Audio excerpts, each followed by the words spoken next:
Viktor Gyokeres stood inside a packed stadium in Ukraine with everything on the line for his nation. Sweden needed a result. They needed their striker to show up in the biggest moment of their qualification campaign. And within 6 minutes of the game starting, Gyokeres gave them exactly what they came for. He broke the deadlock early, and from that moment forward, Ukraine were chasing a game they would never catch. This was not a friendly, this was not a low-stakes warm-up match during an international break. This was a World Cup playoff semi-final with a place in the playoff final on the line. The pressure was enormous, the expectation on Gyokeres was clear, and the Arsenal number 9 delivered in a way that should make every single person who watches this club feel something. By the 51st minute, he had scored again. By the 73rd minute, he completed his hat-trick from the penalty spot. 3-1. They are now in the World Cup playoff final, where they will face Poland for the right to qualify directly for this summer's tournament. That final spot will put the winner in a group alongside the Netherlands, Japan and Tunisia. Let me say this clearly, Viktor Gyokeres scored a hat-trick in a World Cup qualifier playoff. Every single shot he had on target was a goal. 3 shots, 3 goals, 3 shots on target. He won a penalty, he won an aerial duel, he completed a dribble, and his Who Scored rating for the night was 9.33. That is not just a good performance, that is a historic individual display on an international stage. Now let us step back and understand what was truly at stake here, not just for Sweden, but for Arsenal.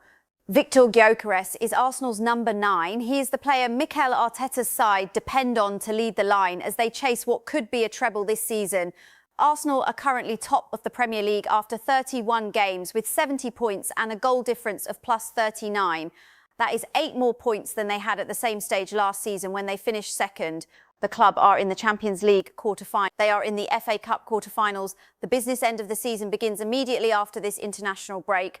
And the man carrying their attack just scored 3 goals in one night for his country. That is not a concern. That is a gift. But before we go deeper into everything happening at Arsenal right now, I want to ask you something. If you want this level of detailed, honest and structured analysis on everything surrounding Arsenal, subscribe to this channel right now. Hit that subscribe button, turn on the notifications, because what we do here on Melissa Arsenal Analyst is go beyond the headlines, and we do it every single time something important happens at this club.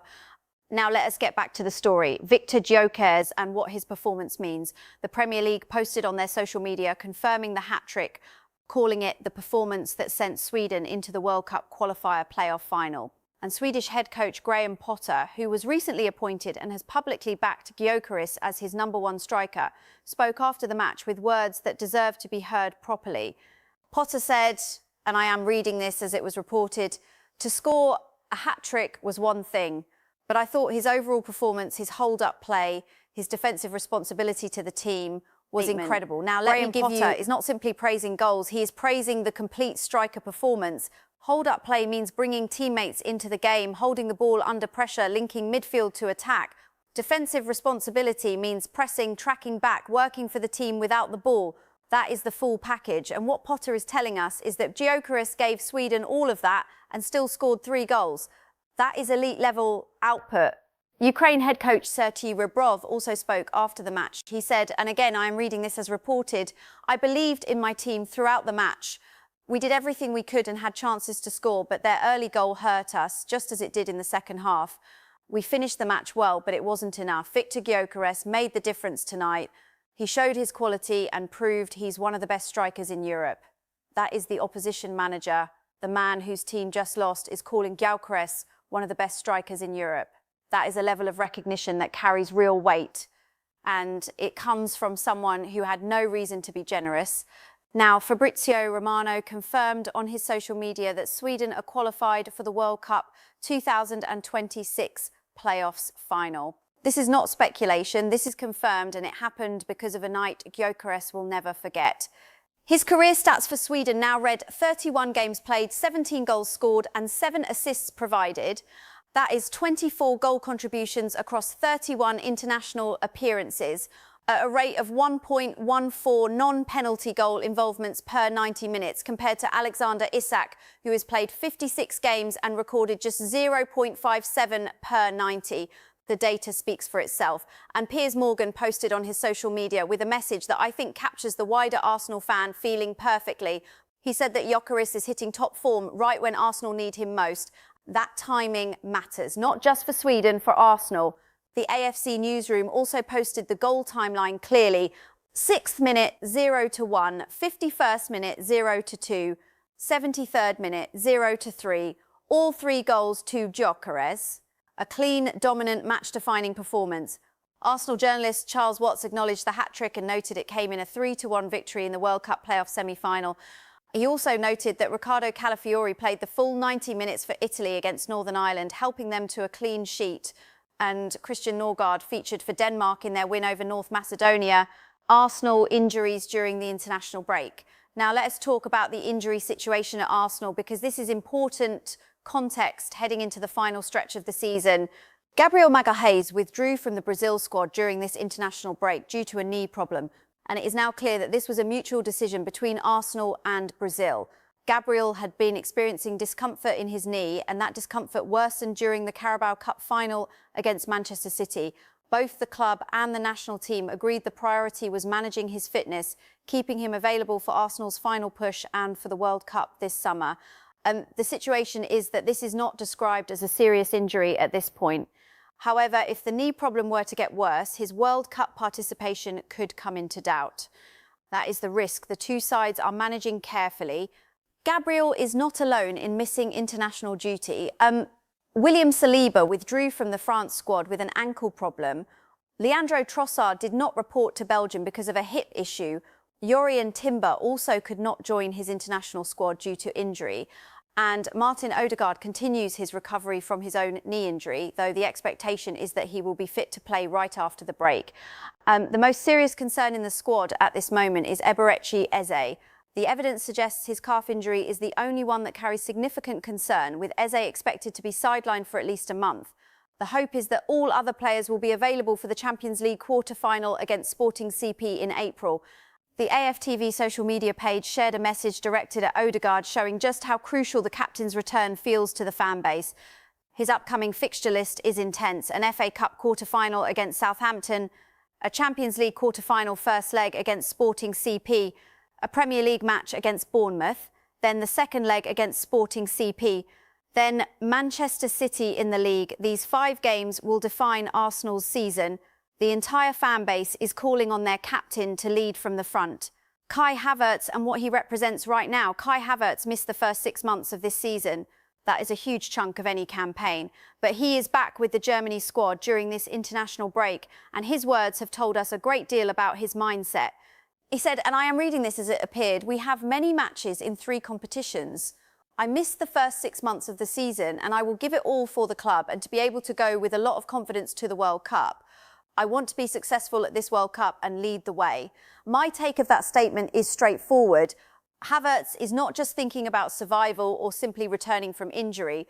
He is talking about going to the World Cup with confidence built on club success.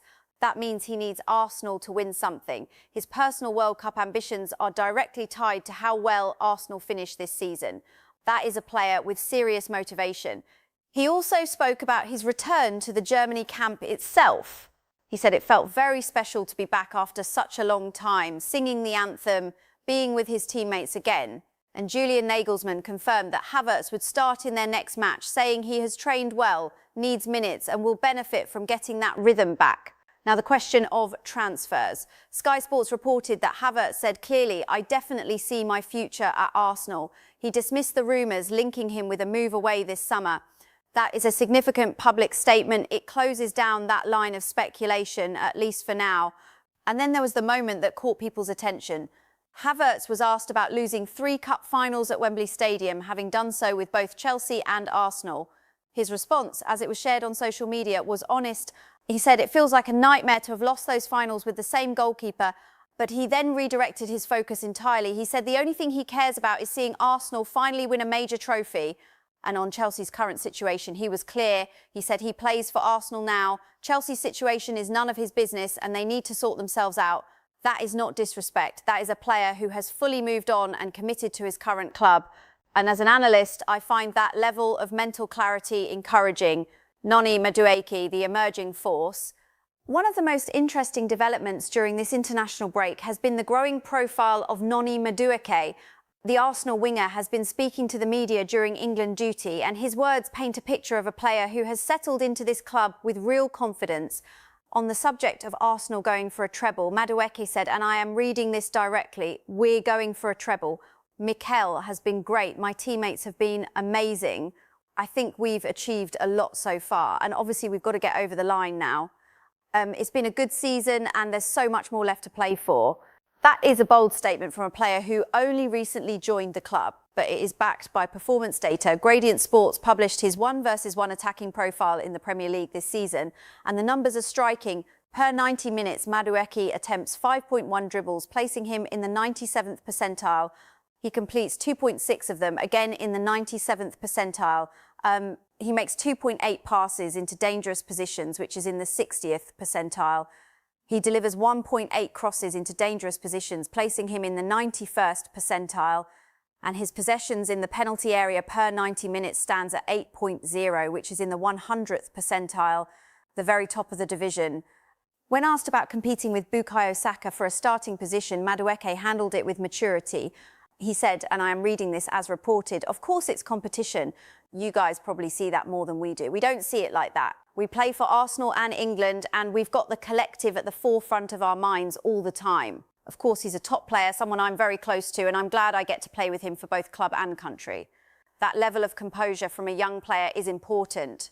He is not trying to undermine Saka. He is embracing the competition as part of playing at the highest level. Miles Lewis-Skelly and the growing debate. The conversation around Miles Lewis-Skelly has intensified during this international break, and it is coming from multiple directions.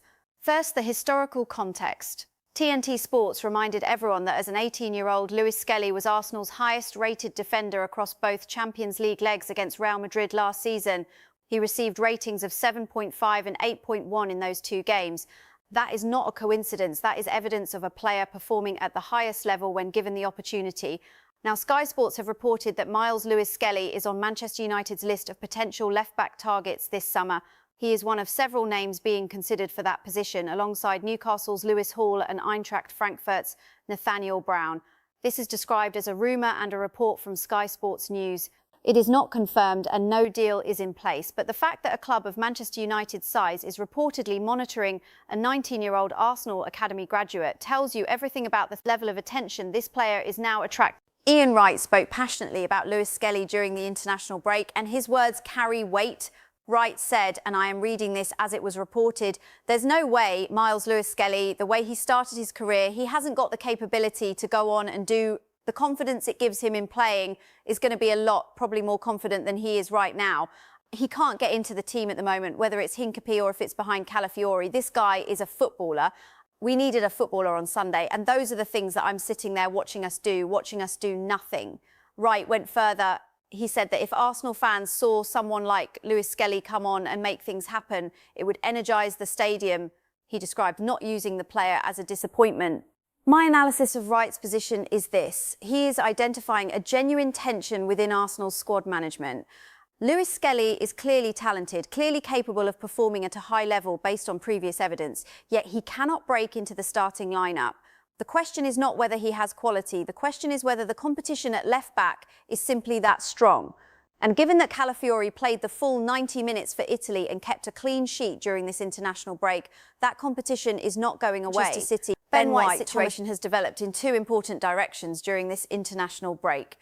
Thomas Tuchel, the England manager, has publicly welcomed White back into the national team picture. Tuchel said, and I am reading this as reported, "I think everyone deserves a second chance, and I don't know exactly what happened. When I asked Ben if he was ready to play for England, without hesitation, he said he was desperate to come back. That is significant. White has not played for England in some time, and Tuchel's statement signals a fresh start for the Arsenal defender on the international stage. However, there is a complication. Team Talk have reported that Manchester City are plotting a move to sign Ben White from Arsenal this summer. This is described as a rumour. No deal has been agreed and no formal bid has been made. But the report says City are planning to make a move. If this were to happen, it would create a significant gap in Arsenal's defensive depth. This is one to watch very closely as the summer window approaches. Arsenal's transfer plans and summer targets. The summer transfer window is months away, but the groundwork is already being laid, and there are several names now firmly connected to Arsenal. Starting with the biggest name, Kvaratskhelia of Paris Saint-Germain. Journalist Miguel Delaney reported that Arsenal have been exploring whether a deal is possible this summer. His camp is understood to be open to at least exploring options. This is a rumour. There is no deal, no bid and no confirmation from either club, but the interest appears genuine and the players' side has not shut it down. Piers Morgan publicly urged Mikel Arteta to break the bank for Kvaratskhelia, referencing a post he made in June 2025 where he described the Georgian winger as the one player from the PSG squad he would take above everyone else. He praised his talent, strength, desire and work rate. Joe Cole also weighed in. He said, and I am reading this directly, if Arsenal win one trophy, they might really kick on. And even now, when you look at what they're planning for next season, you hear they're trying to sign Kvaratskhelia from Paris Saint-Germain. Imagine putting him into this Arsenal team. Daily AFC reported, citing Sky Sports, that both Kvaratskhelia and Anthony Gordon have been monitored by Arsenal as left-wing targets for this summer. Again, this is a rumour, no deal has been confirmed. Moving to central midfield, Arsenal Buzz reported, citing Sky Sports, that central midfield remains a priority for the club. Two names being monitored are Sandro Tonali of Newcastle United and Elliot Anderson of Nottingham Forest. This comes during a summer when many top clubs are targeting that position. Arsenal are also looking at fullback options. On the defensive side, Arsenal Radar reported that Arsenal are showing interest in Rangers centre-back Emmanuel Fernandez. Rangers are expected to demand around £35 million for the player. Fernandez has recently earned his first senior call-up for Nigeria, which has raised his profile significantly. A sale at that price would make him Rangers' most expensive player ever sold.